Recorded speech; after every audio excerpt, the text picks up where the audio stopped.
પ્રબલ news હર ખબર આપ તક।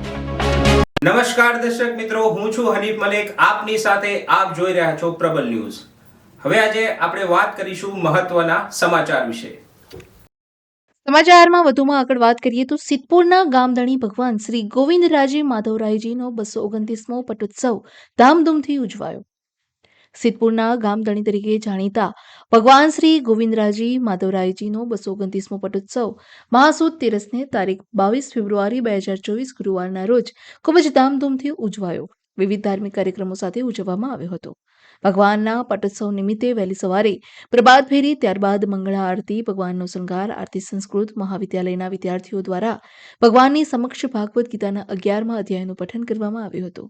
સાંજે વિદ્વાન બ્રાહ્મણો દ્વારા મંત્ર જાગરણ, સ્વાધ્યાય મંડળના ભજનો, દત્તમ મંડળના ભજનો અને પ્રસિદ્ધ ભજનીક પિયુષભાઈ ત્રિવેદીના ભજનનો કાર્યક્રમ મંદિરમાં રાખવામાં આવ્યો હતો। પટોત્સવ દિવસે સિદ્ધપુરના નગરજનો ખૂબ જ ઉત્સાહપૂર્વક ભગવાન ગામધણીના દર્શનાર્થે મંદિરમાં પધાર્યા હતા। દિવસ દરમિયાન 600 કિલો મહાપ્રસાદનું દર્શનાર્થીઓને વિતરણ કરવામાં આવ્યું હતું, જેમાં 300 કિલો દૂધ, 100 કિલો સોજી, 100 કિલો ખાંડ તેમજ 5 ડબ્બા બનાસ ઘીનો વપરાશ કરવામાં આવ્યો હતો।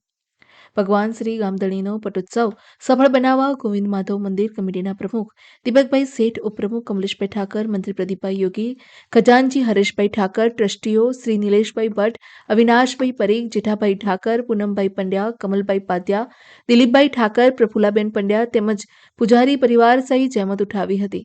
મંદિર કમિટીના પ્રમુખ શ્રી દીપકભાઈ શેઠ દ્વારા તમામ દાતા પરિવારોનો આ પ્રસંગે આભાર વ્યક્ત કરવામાં આવ્યો હતો। રિપોર્ટર સુનિલ ઠાકોર, સિદ્ધપુર।